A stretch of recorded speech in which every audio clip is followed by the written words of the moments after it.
Mummy દૂધીના thepla બનાવું છું. એમાં દૂધી ખમણી નાખી આપણે. હવે એમાં મસાલો કરવાનો બધો. આદુ, મરચાં અને લસણ વાટીને નાખવાનું.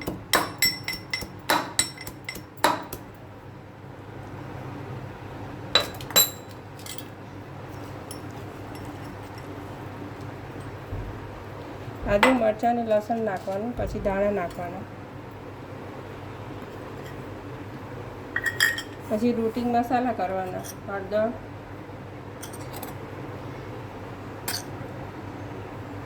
મરચું, ધાણા જીરું અને મીઠું.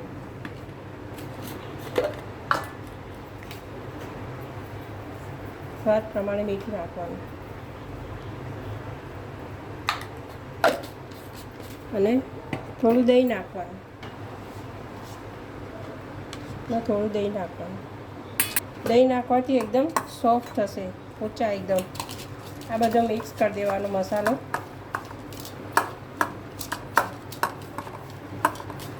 અને પછી મિક્સ થઈ જાય ને એટલે આપણે મિક્સ થઈ જાય એટલે આપણે લોટમાં, ઘઉંનો લોટમાં આપણે દૂધીનો મસાલો જે કર્યો છે ને એમાં નાખી દેવાનો. મિક્સ કરી દેવાનું અને એમાં મોણ નાખવાનું. પહેલાં મોણ નાખવાનું. મોણ થોડું વધારે નાખવાનું એટલે પોચા થશે.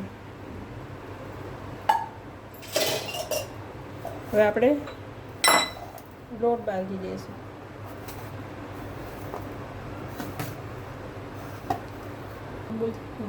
આપણે થોડું થોડું પાણી નાખી અને લોટ બાંધવાનો. લોટ એકદમ કૂણી નાખવાનો એકદમ, એટલે ઢીલો બાંધવાનો સહેજ, એટલે નરમ થાય. હવે થોડું તેલ નાખવાનું. તેલ નાખીને ટૂંકવાનું, ખૂણી નાખવાનું તેલ નાખીને. પછી 10 મિનિટ રહીને રેસ્ટ આપવાનો. 10 મિનિટ.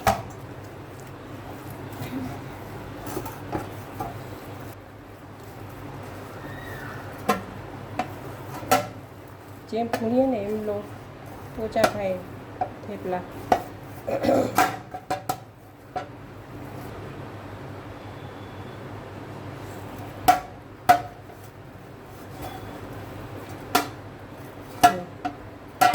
આવો લોટ રાખવાનો છે. હવે 10 મિનિટ લોટને રેસ્ટ આપવાનો. પછી આપણે થેપલા બનાવશું. 10 મિનિટ થઈ ગઈ છે. હવે આવો લોટ હોવો જોઈએ એકદમ નરમ. હવે આપણે થેપલા ઉતારી દઈએ.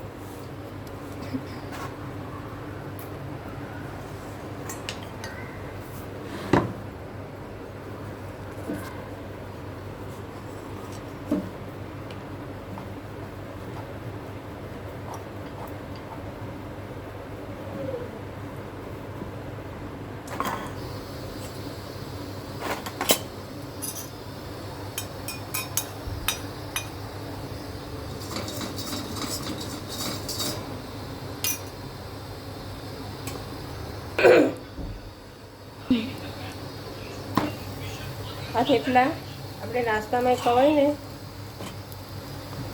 ત્યાં જમવામાં ચાલે, નાસ્તામાં ખવાય, ચા જોડે ખવાય, દહીં જોડે, અથાણું જોડે, ગોળ કેરી સાથે તો બહુ મસ્ત લાગે. બનાવીને જોજો, મને શેર કરજો.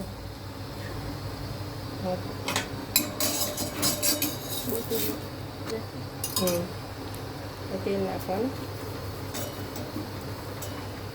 એટલે પરોઠા કરીને એવી રીતે જ કરવાનું.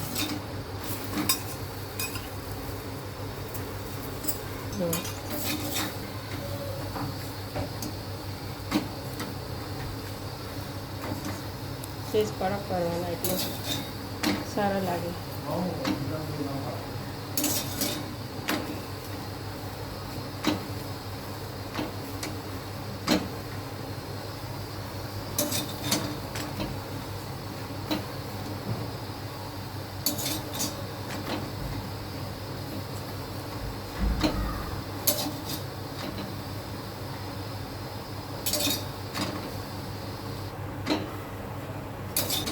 આ થઈ ગયું છે આપણું એક થેપલું. અને દૂધીના થેપલા કહેવાય.